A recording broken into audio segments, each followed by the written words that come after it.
A lot of us are wearing many titles in today's world. I know I do. I am a wife. I am a coach. I am a sister. I'm a daughter. I'm a friend. I'm an auntie. We've got all the things going on. And with those titles comes a lot of noise, a lot of opinions, a lot of expectations, a lot of advice, so many thoughts that when we take it all in, we block out the intuition that lives within us. When I am working with my clients, the thing that I teach them to do first is the noise audit. Here is why auditing the noise is so important, because it allows you to attach truth to what you believe is you. Sometimes we inherit things by default because we've overheard them, because we've been told them so many times, because we just sucked it in and we made it our own truth. Maybe we even attach it to our identities. And it's not even our thing. It doesn't even belong to us. It could be your parents. It could be your partner. It could be your kids, the news, social media.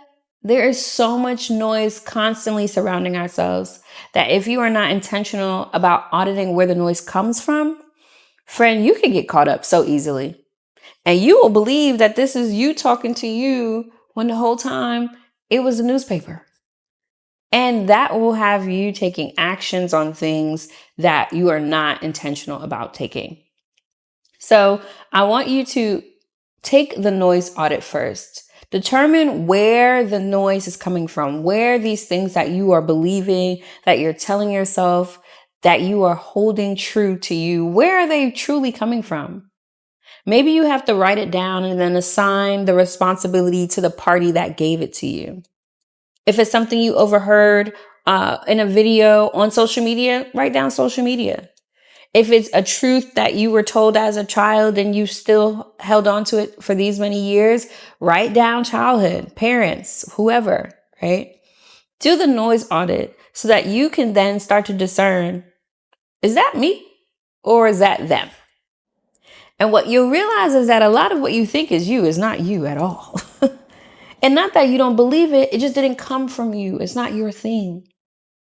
And once you do this noise audit, what you will realize is that, okay, things are getting quieter when I assign the responsibility to the party that it belongs to. I have this theory that, it always comes to the top of mind when I think about our intuition and trusting ourselves and auditing where the noise is coming from. So if you drive in this world, right, and you live in a cold climate, chances are you've heard that you have to start your car up and let it warm up before you start driving. We've been doing that forever. I know growing up in New York, I've done it all the time, right? Every winter, we were warming up the car before we could move it.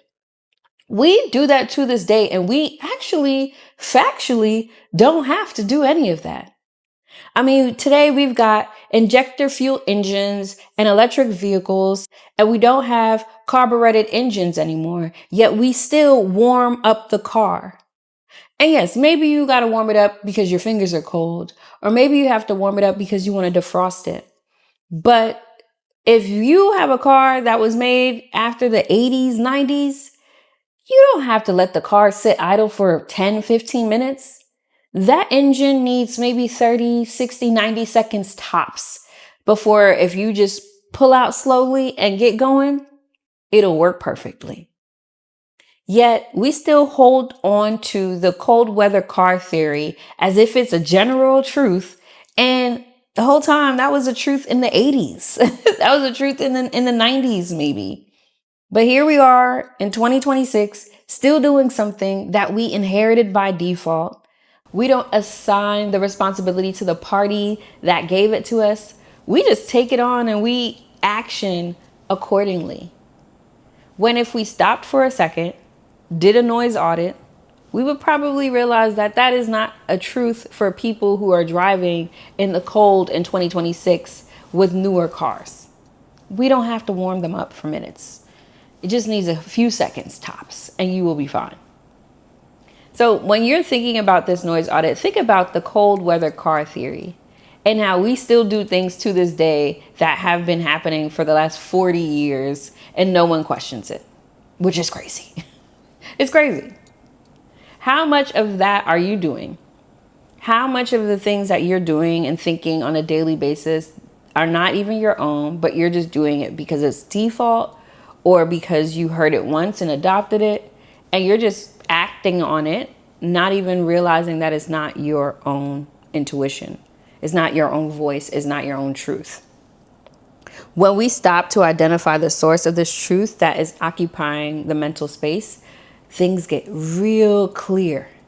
You get to hear a lot of things differently when it comes from inside of you and not outside of you. So after you do the noise audit, let's talk about the strategic pause. I'm not gonna lie to you, friend. I am still working on this. Okay, I am not a pro at all, but I own my truth. You know, I know where I am. I know who I am. So no shade, no shame, right? What the strategic pause is recognizing that the best thing you can do for your business and for your life sometimes is nothing. Nothing. Sometimes you don't need to do a damn thing but be. And it works out for you. And I know that's difficult, especially for people who are used to doing and being like me, right? I'm moving. I'm spinning circles. I am a fire sign, so I've got a lot of energy. I'm an extrovert, so I get energy from just being, showing up, doing. But it is so counterproductive to move sometimes. Sometimes the best thing you could do is just not. And like I said, I'm still learning how to do it. Shoot, I was fighting myself yesterday. Yesterday, I just couldn't push myself to make the video. I couldn't push myself to get my notes together. I was fighting myself. And I was losing. I lost, you know? I wanted to get up and I wanted to do so badly and I just couldn't get myself up. And I looked at my husband and I was like, oh my God, he said, just lay here. Just lay down. And I was like, okay. Yeah. I'm just gonna lay here. And I did. I laid there for 2 hours. And after I was finished laying there, what did I do? I got up and I made my video. Still got done. I just needed to remind myself that the pause is necessary. The strategic pause is aligned with productivity. And if you are someone that still is struggling with that like I am, here's an affirmation for you. And I hope that this helps you just as much as it helps me. I do all things with ease. I do all things with ease. And don't mistake ease for easy. That's not what I'm saying. I said I do all things with ease and I do hard things as well. You know, it's not always easy, but I do things with ease. That means if I feel conflicted, if I feel dis-ease in what I'm doing, then I don't do it. I don't do anything. I just pause strategically. Sometimes I can just pause for 2 hours. Other times I need to pause for the day. And I don't judge myself for any of it because if I don't take this pause, I can't hear clearly. And if I'm not hearing clearly, then I am producing out of just like lower vibrational energy. And that is absolutely counterproductive for someone like me who is a coach, who's a guide. My intuition has to be priority. Clarity is priority. So if you are tired of running a rat race and tired of the hamster wheel of things and just constantly being on and moving, adopt the affirmation, I do all things with ease, and implement the strategic pause in your life so that you can just stop running for a second.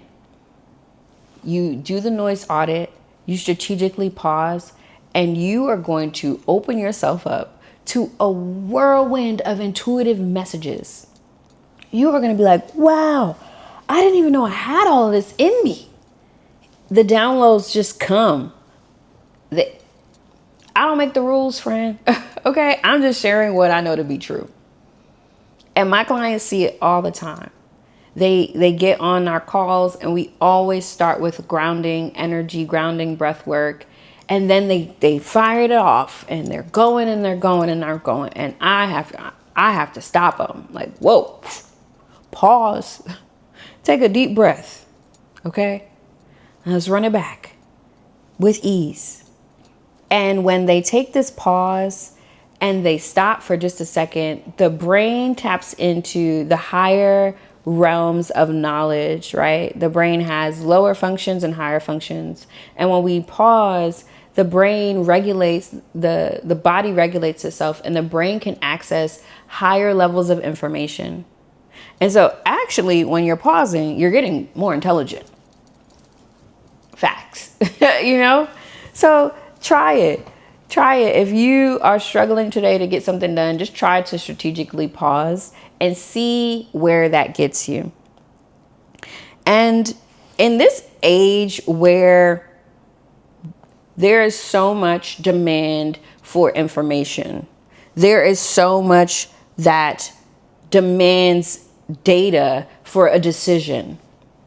Trusting your gut is imperative. Let me get closer. Trusting your gut is imperative. Intuition over information. Because there is so much information out there. Whoa. There is so much misinformation out there too. So if you're not careful, right?